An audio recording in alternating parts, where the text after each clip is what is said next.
Кастро танымал комедияшы Мануэл Валдес жүргізген «Ха-ха» телешоуына түсу бақытына ие болды. Ол жарқын қызға назар аударды және мансаптық өсуге көмектесті. Вероника сөйлеу техникасында тынымсыз еңбек етті, ән айтумен және дауыс шығарумен айналысты. Табыс күте алмады, ол экрандарда жиі жыбылықтай бастады және радиодан хабар тарата бастады. Болашақта Вероника үнемі телешоуларда ойнады, оны жүргізуші және қатысушы ретінде шақыра бастады. Бірақ ол оны тек отанында, Мексикада ғана емес, бүкіл әлемде жұлдызға айналдырған сериалдардың арқасында танымал болды. Кастроның экрандағы мансабы 60-шы жылдардың соңында басталды. Алдымен қыз мексикалық сериалдарда кішігірім рөлдерді ойнады. Бұл алғашқы адал жанкүйерлерді табуға мүмкіндік берді. Бірақ актрисаның шығармашылық өмірбаянының гүлденуі келесі 10 жылдықта болды. «Байлар жылайды» сериалының премьерасы өтті. Онда жас орындаушы Сұлу Мариананы бейнеледі. Түсірілім алаңда өсіп келе жатқан атақты әріптестер Рохелио Герра, Эдит Гонсалес және Гильермо Капетило болды. Олардың барлығы көрермендердің сүйіктісіне айналды.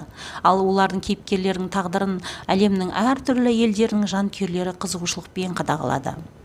Тағы бір жұлдызды рөл Кастроға 87 жылы жаңа «Жабайы Раушан Дикая Роза» мелодрамасы шыққан кезде түсті. Онда Роза Гарсияның басты кейіпкер ретінде пайда болды.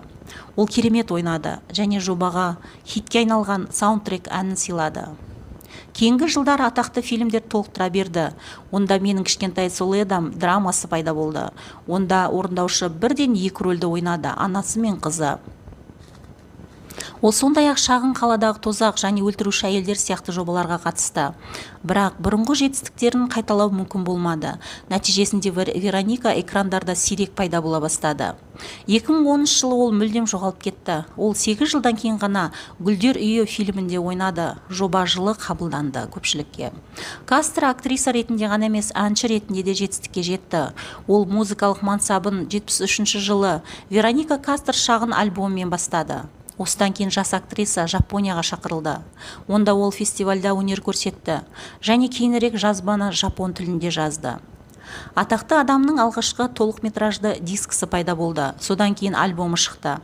Оның атын «Байлар жылайды» сериалының аттас композициясы берді. Вероника әлемнің түкпір-түкпірінде концерттер қойып, гастрольдік сапармен белсенді болды. Бірақ 2009 жылы ол әншінің мансабын аяқтайтынын жариялап, музыкалық шығармашылық ешқашан ол үшін бірінші орында болмағанын мойындады. Ресейде Вероника Кастро туралы «Байлар жылайды» сериалы шыққан кезде ғана білді.